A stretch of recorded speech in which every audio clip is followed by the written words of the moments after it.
Buenos días, bienvenidos, bienvenidas. El día de hoy vamos a desarrollar el tema ujú, de atención de casos de personas con discapacidad, migrantes y personas que reportan a personas desaparecidas con antecedentes de violencia o de vulnerabilidad. Bien, este módulo lo que busca es plantear cierta información que nos permita brindar una mejor orientación a las personas que se encuentran en esta situación, ¿no? O sea, mejorar la atención, brindar información importante al momento de realizar la orientación, de tal manera que esto les sea de utilidad a las personas que acceden a nuestro servicio, ¿no? Bien, entonces, en esta asistencia técnica lo que vamos a ver son algunas consideraciones generales para la atención de poblaciones en situación de vulnerabilidad, en este caso personas con discapacidad, personas migrantes internos y externos y personas desaparecidas en situación de vulnerabilidad. Algunas consideraciones generales para la atención de personas en situación de vulnerabilidad. ¿No? Bien, algunas consideraciones, ¿no? Es, im- es importante que se evite todo tipo de comentario que pueda ser percibido como discriminatorio, ¿no? O que de alguna forma se entienda que justifica la violencia o cuestiona lo que dice la persona presunta afectada. Asimismo, tenemos que tener presente que todas las personas tienen derecho a recibir atención de manera oportuna, sin dilaciones ni postergaciones que no sean sustentadas o que sean innecesarias, ¿no? Em, es importante que todo caso que sea identificado como violencia durante la comunicación telefónica sea registrado como tal, ¿no? Y se debe de incluir la condición, ya sea de discapacidad desaparecida o la condición migratoria de la persona, a fin de que se realicen los ajustes necesarios para su atención. Esto es, las coordinaciones, la disposición de los servicios, entre otros. Para el caso de las personas con discapacidad, la norma en general dice que los servicios tienen que realizar los ajustes necesarios para la atención de este tipo de población, ¿no? Y sus características. Porque sabemos que existen diferentes tipos de discapacidades, ¿no? Entonces, es importante que durante la atención telefónica pregunte, ¿no? Si la persona presenta alguna discapacidad y a su vez identificar si esta situación de violencia está asociada a su discapacidad. Se entiende que esto genera, además de la violencia, un sufrimiento adicional, ¿no? Es importante que durante la atención telefónica se establezca algunas alternativas de solución con la persona afectada, si es ella la que se comunica y ella la que presenta alguna discapacidad, ¿no? Siempre hay que tener una mirada positiva, alentadora, motivadora y siempre respetando su autonomía, ¿no? Sí hay que evitar algunas expresiones que puedan ser ofensivas para las personas, ¿no? Como comentarios que puedan ser percibidos como paternalistas, ¿no? O el uso de diminutivos, mamita, ceñito, entre otros, ¿no? Es importante que cuando trabajemos el plan de seguridad hay que señalar, ¿no? De acuerdo al tipo de discapacidad, las limitaciones que pueden haber en caso de que tenga que huir de una situación de violencia, ¿no? Y esas consideraciones hay que tenerlas en cuenta al momento de elaborar con ella el plan de seguridad. Cuando se tiene el conocimiento de que la persona tiene, presenta algún tipo de discapacidad, este caso, que es violencia, tiene que ser derivado. Ujú. Para el caso de personas migrantes externos y internos, vamos a centrarnos en los migrantes externos. Hay que tener una consideración muy particular, ¿no? En los últimos años ha habido una gran ola de migraciones, ¿no? Tanto de Colombia como de Venezuela. También en el sur hay migración de bolivianos. Ahora, esto genera cierta presión, tensión en los servicios, ¿no? De manera general. Pero aquí hay que tener en cuenta algo al momento de realizar la atención. Primero, que la comunicación con las personas migrantes tiene que ser eh, con un lenguaje sencillo, evitando expresiones localistas, para poder para que la otra persona comprenda lo que se les está diciendo.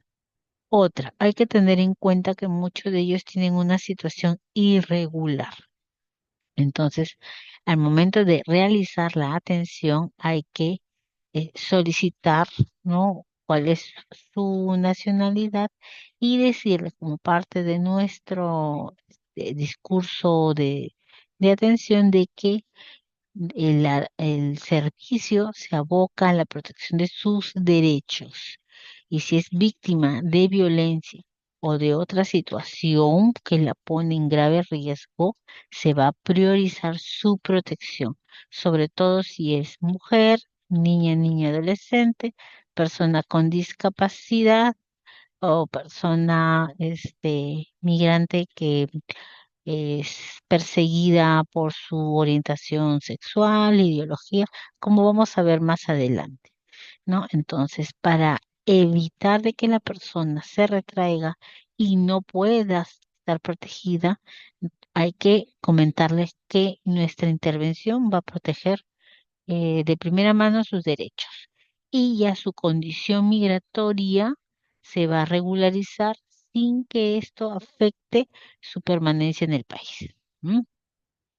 Eh, es importante explorar si esta persona que es víctima de violencia em, eh, también son afectados, son víctimas indirectas, ¿no? Para que se pueda elaborar la ficha que corresponda. Luego es importante nuevamente señalar, unos días han habido reuniones, por ejemplo, con el Banco Mundial y he hecho algunos comentarios sobre las intervenciones que se hacen con población migrante, ¿no? Entonces, en ese sentido es importante señalar que bueno, la ley prevé esa situación, ¿no? De personas que son víctimas de violencia o están en alguna condición que las hace más vulnerables, el Estado las protege sin menoscabar su permanencia en el país y más bien colabora para que su condición migratoria se regularice, incluso exonerándola de algunos pagos, de algunos trámites a fin de que su situación se pueda regularizar, ¿no? Entonces, em, hay un documento donde indica de que la situación de vulnerabilidad de estas personas se tiene que acreditar, ¿no? Pero ya es a través de pruebas, cuando se haga la denuncia, ¿m? Como lo vamos a ver más adelante. Ahora, migraciones también tiene enfoques de atención que priorizan la protección de las personas en situación de vulnerabilidad, ¿no? Y tenemos, por ejemplo, el enfoque basado en derechos humanos, el enfoque de derechos de niñas y adolescentes, el enfoque de interculturalidad, el enfoque de interseccionalidad, de género, el diferencial y el enfoque de perspectiva de discapacidad, ¿no? Bajo estos enfoques, ellos también realizan los ajustes para la intervención en estos casos, ¿no? En este tipo de población. Muy bien. Migraciones tiene como supuestos de situaciones de vulnerabilidad a las personas que son víctimas de violencia familiar y sexual, a las víctimas de trata de personas y tráfico ilícito de drogas. También tenemos a las personas que están en una situación migratoria irregular, sustracción, sustracción internacional de niñas, niños y adolescentes, personas privadas de la libertad, personas con discapacidad, niñas, niños y adolescentes, personas con enfermedad grave, adultos mayores, personas pertenecientes a grupos, a pueblos indígenas y tribales, personas en situación de pobreza y pobreza extrema, desplazados forzados, personas que sufren discriminación, personas, niñas, niños y adolescentes que no están acompañados, o sea, que ingresan al país solos, mujeres embarazadas, población LGTBI y otros que requieren protección, que ya sea por una situación en la que sus derechos o su vida peligra, ¿no? Muy bien. Ahora, en el caso de las personas migrantes internos, tenemos que saber primero, es importante en intervención, cuáles fueron los motivos por los cuales ellos migraron de su del lugar de origen, ¿no? Principalmente son por y, digamos, problemas económicos o de educación o por condiciones de violencia o pobreza en en sus zonas de origen, ¿no? Entonces, identificar eso y si hay situaciones de violencia, sabemos nuevamente que por el enfoque de interseccionalidad esta condición se agrava. Algo más que es importante desde esta perspectiva es identificar cuál es su idioma madre y realizar la atención no en el idioma que ellos prefieran comunicarse, ¿no? Eh, es importante que se respete su cosmovisión, la forma como ellos ven e interpretan el mundo, ¿no? Pero esto hay que tenerlo presente siempre y cuando no ponga en riesgo su vida o afecte sus derechos o los derechos de otras personas, ¿no? Hay situaciones, hay limitantes culturales que sí agravan su situación y restringen su acceso a los servicios y a la justicia, ¿no? Y hay que tener presente eso al momento que realizamos la entrevista, porque eso la pone en mayor riesgo, ¿no? Entonces, no acceden a los servicios, siguen siendo víctimas de violencia y nunca llegan a recibir la atención que necesitan. Entonces, eso hay que tenerlo presente y señalarlo también en la descripción del caso, ¿no? Identificar las causas de la migración, ya lo hemos mencionado. Es importante garantizar el acceso a los servicios del programa y que sean de forma oportuna, ¿no? Bien, nuevamente hay que tener en claro que ninguna forma de violencia se justifica en tradiciones o costumbres locales. Y ese también puede ser un mensaje que puede ser muy potente durante la intervención. Ahora, en el caso de personas desaparecidas, hay que tener presente que existe un protocolo que está vigente con el Ministerio del Interior, Fiscalía y el Ministerio de la Mujer, sobre todo para la intervención de poblaciones en situación de vulnerabilidad que se encuentran desaparecidas, ¿no? Es si alguna persona familiar o que conozca un hecho de desaparición se llama al servicio y comunica, ¿no? La condición de desaparecida de alguna persona, hay que en todo momento evitar comentarios, ¿no? O expresiones que minimicen el hecho o de alguna forma lo justifiquen o juzguen la condición de la persona como causa de su desaparición, ¿no? La tarea principal de nosotros es tomar el caso, identificar si esta persona está en situación de vulnerabilidad y para el caso particular de nosotros, identificar si han existido denuncias previas de violencia o si no están en nuestros registros, preguntarle a la persona si conoce si esta persona ha sufrido antes alguna forma de violencia, ¿no? Ese dato es importante porque esa información se va a trasladar al Centro de Emergencia Mujer. Es importante también identificar la edad, ¿no? Si es niña, niño, adolescente, si han habido otros episodios de desaparición. O si esta persona, como ya lo mencionamos, ha denunciado antes violencia, si tiene medidas de protección.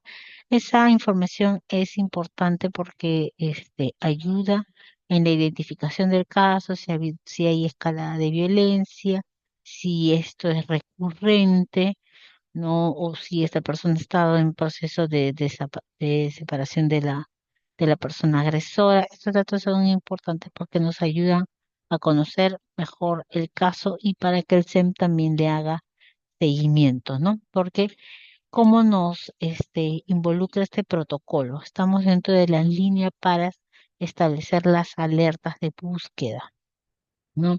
Y si es una persona que antes ha denunciado violencia o ha sido usuaria del SEM, ellos monitorean la búsqueda de la persona para, en el momento que aparezca, continuar con el proceso y si esta desaparición está vinculada o relacionada con la persona agresora, con mayor razón, ¿no? Entonces,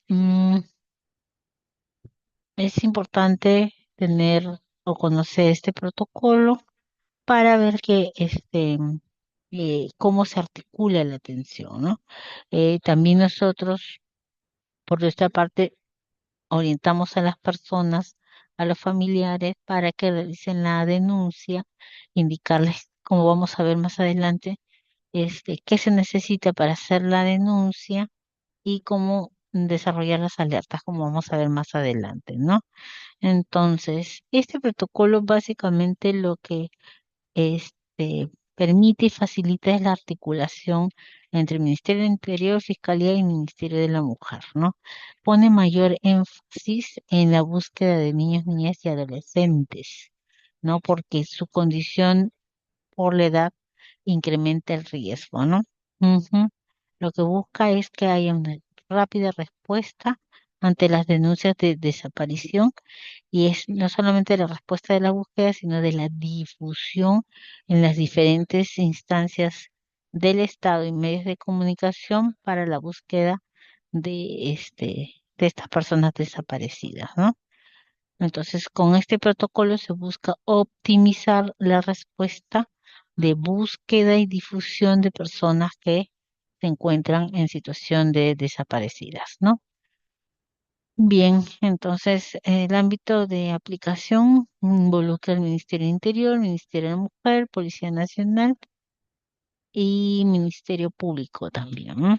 Entonces, centra su atención en la colaboración interinstitucional para lo que ya mencionamos, para la denuncia, para la alerta, para la búsqueda y también para el patrocinio legal de las personas que son víctimas de violencia que tengan antecedentes de denuncias por hechos de violencia en el marco de la ley 3036, ¿no?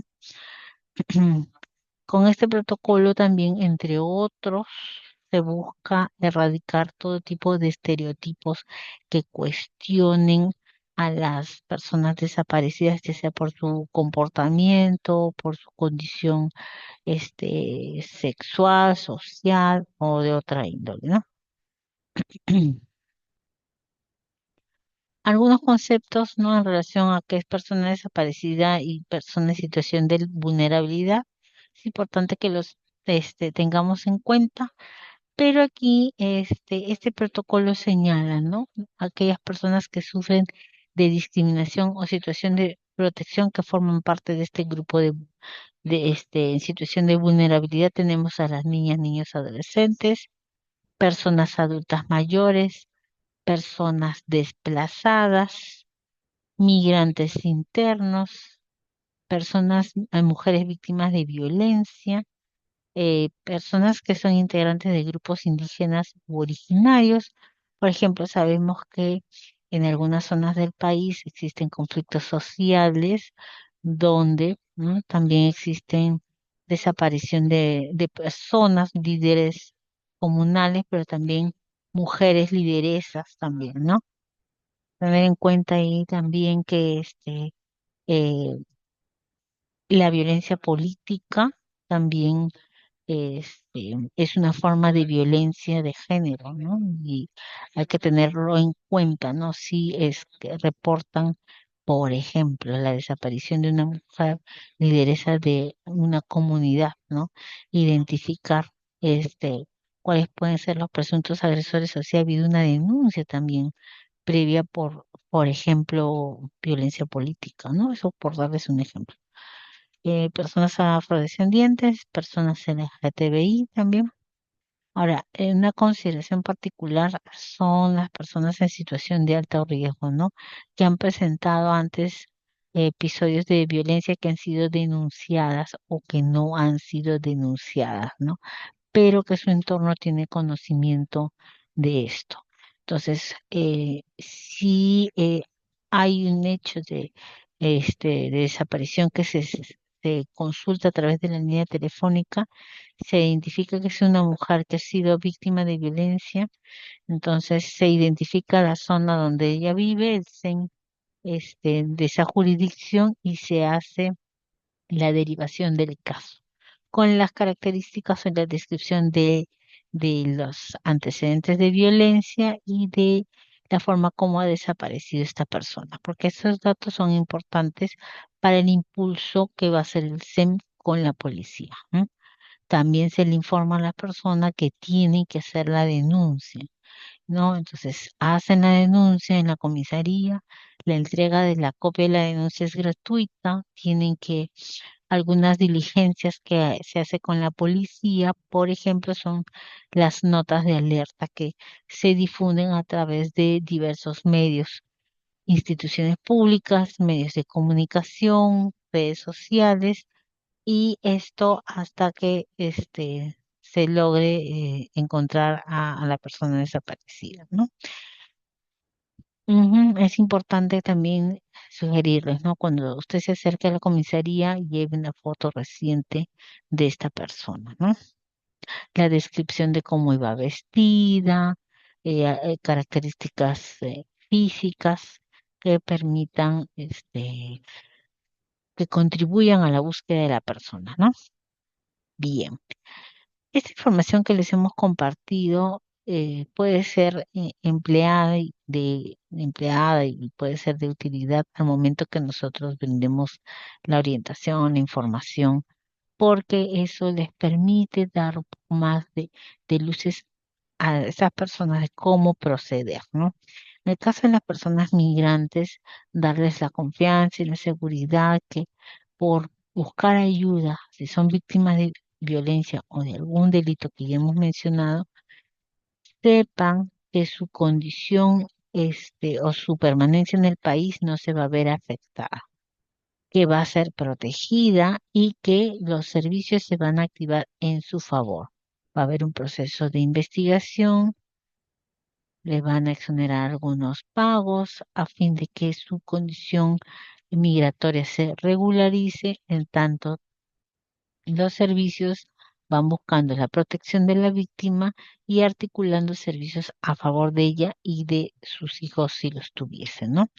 En el caso de las personas que son migrantes externos, tener presente cuál es su condición, los motivos por los cuales migraron, de repente fue por hecho de violencia, por situaciones de pobreza, identificar cuáles son estas condiciones que agravan su condición de vulnerabilidad, además de la violencia, ¿no? Bien, entonces espero que esta información sea de utilidad para ustedes. Les agradezco por la atención. Muchas gracias.